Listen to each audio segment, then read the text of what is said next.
Imagine sitting in a personal finance class, the kind people pay $200 to attend on a Saturday morning. The instructor walks in, pressed Oxford shirt, confident stride. He writes one line on the whiteboard. Compound interest is the eighth wonder of the world. The room nods. He's brilliant. He quotes Warren Buffett. He explains dollar cost averaging like he invented it. He draws graphs that make compound growth look almost spiritual. After class, a student walks up and says, "Man, I wish I started investing at 25 like you." The instructor smiles, changes the subject, because David Chen, MBA from Wharton, personal finance instructor, the smartest man in every room he walked into, had $4,000 in his retirement account. He was 41 years old. Now you're probably thinking, how? How does someone who teaches people to build wealth have almost nothing? It wasn't because David didn't know the rules. He knew them better than almost anyone. At 28, he could walk you through a Roth IRA conversion ladder like it was a bedtime story. At 32, he taught a seminar on avoiding lifestyle inflation. At 36, he wrote a blog post titled, "Why the Middle Class Stays Poor." It got 80,000 views. But here's the thing. Nobody tells you about knowledge. Knowing the map doesn't mean you've walked the road. So what happened between 28 and 41? Let's go inside David's life. At 29, David got his first big promotion. He celebrated by upgrading his apartment in Chicago, $500 more per month. "I deserve this," he told himself. "I'm building my brand." At 31, he married Priya. 2 incomes. Beautiful life. They bought a house in a neighborhood that was a little above their budget. "Real estate is an asset," David said. He'd literally taught that in class.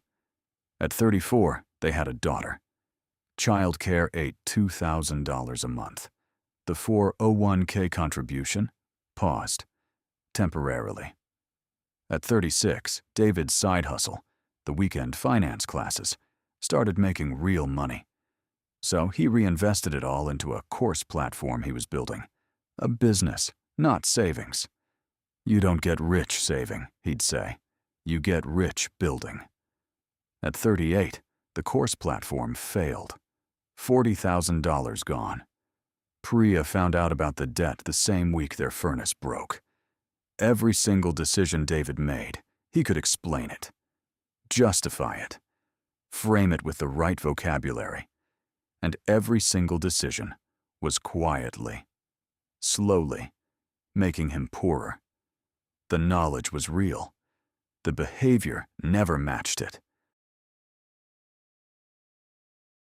The breaking point came on a Tuesday in November.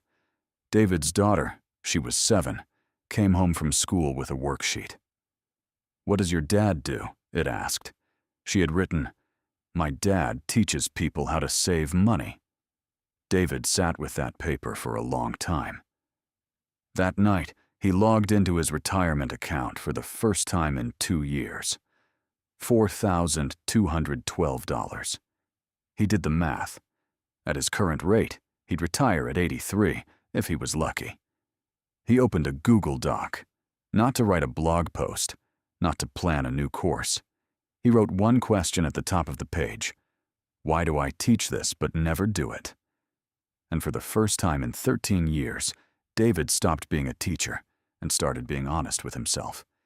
He wasn't broke because he lacked knowledge. He was broke because knowledge had become his substitute for action. Every time he felt financial anxiety, he read another book, took another course, wrote another article, and told himself that was enough. It never was. Lesson 1. Knowledge without action is just expensive entertainment. David read every finance book on the bestseller list. None of them cost him more than the time he spent reading them instead of doing what they said. The podcast, the course, the YouTube video, none of it moves the needle until the behavior changes. You don't get points for knowing. Lesson 2. Smart people are the most dangerous kind of broke. Because they can always build a logical case for the wrong decision. David didn't make dumb choices. He made intelligent-sounding bad choices. The scariest financial trap isn't ignorance. It's the ability to rationalize every mistake using the right vocabulary. If you find yourself explaining why this time is different, that's the trap. Lesson 3. The twist. The gap isn't between the rich and the poor. It's between knowing and doing. 2 years after that November night, David automated $800 a month into his retirement account before he could touch it. He sold the car he was leasing and bought a used one outright. He stopped launching businesses and started finishing financial foundations.